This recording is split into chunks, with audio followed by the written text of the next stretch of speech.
When it comes to music, the FBI hasn't traditionally been the biggest supporter. When jazz, folk, rock, and hip-hop were quenching the public's thirst for disruption, lots of feathers were being ruffled in Washington, and some of the world's finest musicians found themselves under investigation by the feds.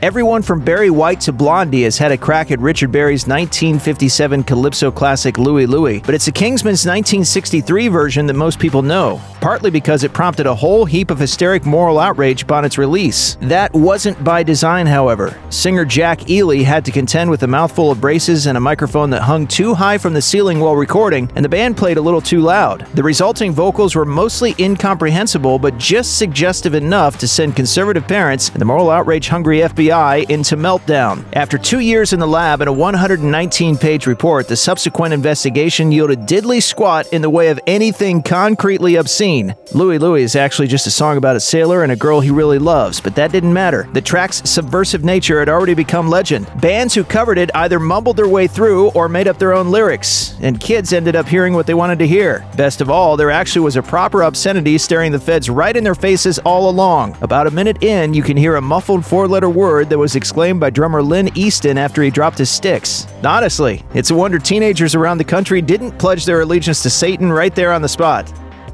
When John Lennon made New York his home during the early 1970s, the FBI wasted no time in trying to send him back across the pond. J. Edgar Hoover himself wrote to President Nixon's Justice Department in 1972, warning of this so-called former member of the Beatles singing group and the potentially dangerous revolutionary views he espoused. Lennon opposed the Vietnam War and was fond of illicit drugs, so with Nixon's re-election campaign on the horizon, they all thought it best to just send that pesky British hippie packing. The former Beatle first found himself on the Fed's naughty list in December 1971 when he flew out to Michigan to perform at the Free John Sinclair rally. Poet, peace activist, and former MC5 manager John Sinclair was serving a 10-year sentence for the possession of 2 joints. People had been lobbying for his release for years, but it was Lennon showing up at the rally and performing the song John Sinclair that instigated immediate action. The Michigan Supreme Court saw some sense and ordered Sinclair released within a week. Unbeknownst to Lennon, there were FBI informants in the audience taking notes, and they weren't about to let this one slide. The ensuing investigation went on for 12 months. Though they failed to deport him, Lennon's activism, music, and even his marriage all suffered as a result of their constant surveillance and harassment. They're after us because we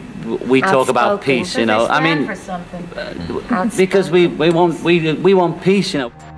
This investigation had less to do with who had the cooler acronym and more to do with a certain sweary anti-police song that has since passed into hip-hop legend. NWA's incendiary 1988 protest anthem heralded the dawn of the age of gangsta rap, and shockingly, Bureau agents weren't exactly lining up to buy it. The FBI reared their heads about a year after the track dropped. Speaking on behalf of the whole Bureau, the Assistant Director of the Office of Public Affairs sent a warning letter to the group's label denouncing the song, or at least that's the assumption. He never actually mentions the track by name. The FBI claimed the track was degrading and that it encouraged violence and disrespect toward law enforcement before making it clear the Bureau wouldn't stand for that kind of nonsense. This never actually developed into a full-on investigation, and the feds even saw the need to clarify that they didn't intend to stifle or censor anyone's mode of creative expression. But merely landing in the Bureau's steely gaze gave the group a sizable boost in popularity, and according to Ice Cube, it urged them to speak out more loudly against the forces of tyranny and oppression, forces the group felt had gone unchecked for too long.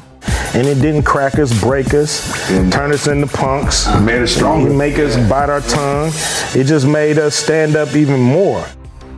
Before Ross and Rachel, there was Elvis and the FBI, one of the quintessential will-they-won't-they affairs of the 20th century. Presley and the Bureau crossed paths a number of times for a variety of reasons over the years. Most of it was standard-issue stuff for Presley's protection, like when they investigated blackmail attempts and death threats issued against him. And then in 1970, he actually offered to be a government agent and met with President Nixon to discuss the moral degradation of the country. A decade earlier, however, Presley had crossed paths with the FBI for entirely different reasons. The singer's 683-page file dates all the way back to 1956, when J. Edgar Hoover received a letter from a Catholic newspaper editor describing one of the Kings' performances in Wisconsin as the filthiest and most harmful production the writer had ever seen. The concern was that Presley's sexual magnetism was driving his fans mad with hormonal hysteria, and this represented a genuine danger to the security of the United States. This complaint was filed away, but nothing much seemed to come of it. Elvis didn't end up becoming a federal agent either, so that relationship remains sadly unconsummated to the very end.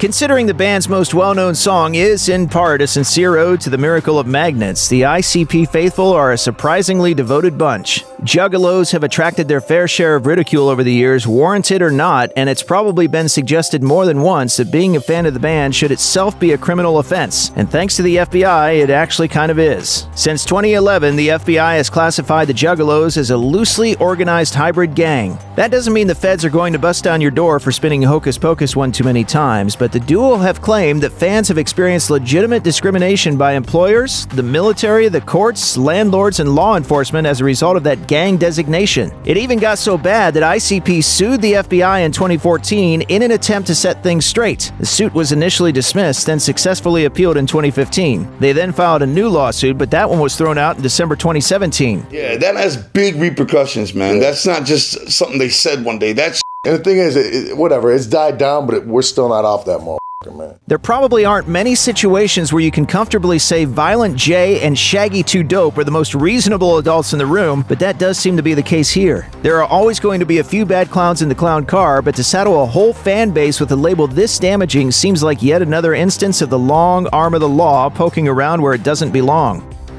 It's pretty weird to think that sometime in the late 80s, Trent Reznor of Nine Inch Nails was walking around blissfully unaware of the ongoing FBI investigation into his own death. But it's true. The original video for Nine Inch Nails' Down In It has Reznor playing a man who climbs a tall building, slips, and falls to his death. While shooting this portion of the video, a camera attached to a helium balloon filmed Reznor's dead body from above. Unfortunately, the balloon broke away from the ropes holding it in place. The camera was later found by a farmer in Michigan hundreds of miles away, and the farmer interpreted the footage as scraps from an actual snuff film. He reported it to authorities, who called the FBI, who launched a brief investigation into Reznor's supposed death. After the feds determined the identity of the body, Reznor's manager eventually found himself having to explain that the singer was, in fact, still of this earthly plane, and probably suggested tuning into MTV now and then to save some time in the future.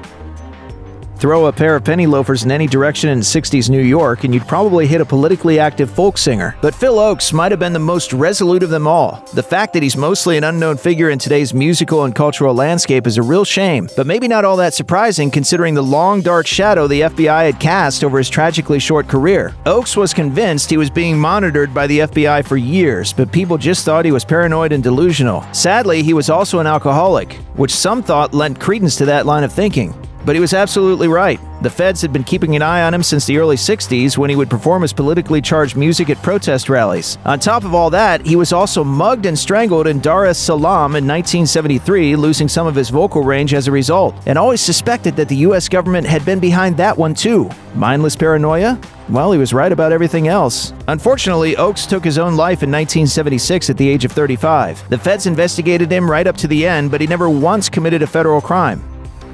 The Monkees always seemed like just the kind of clean-cut, wholesome boy band you wouldn't mind introducing to your parents. But in 2011, the FBI released a short file on the group that had been kept confidential for 3 decades, revealing a slightly more dissident and politically conscious mindset than people might have expected. The heavily redacted file describes an agent's investigation of a Monkees concert in 1967. He reported that the guys were dressed as so-called beatnik types and that they projected subliminal messages of a left-wing nature on a screen. These included images of anti-Vietnam War protests, as well as images of the riots in Selma and Berkeley. And honestly, that's not bad for a group often thought of as little more than a prefabricated version of the Beatles. The file is brief, but the majority of it remains classified, so we can only guess what other dissident monkeying around they were really getting up to.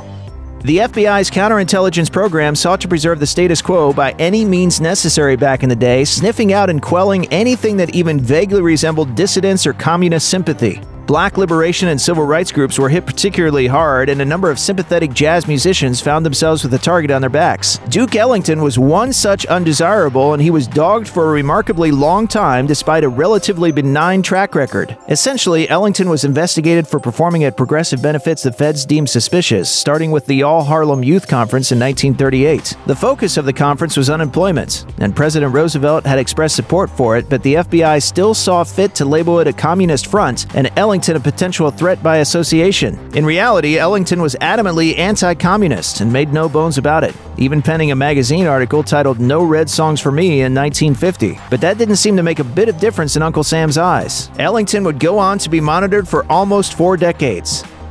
Check out one of our newest videos right here. Plus, even more grunge videos about your favorite stuff are coming soon. Subscribe to our YouTube channel and hit the bell so you don't miss a single one.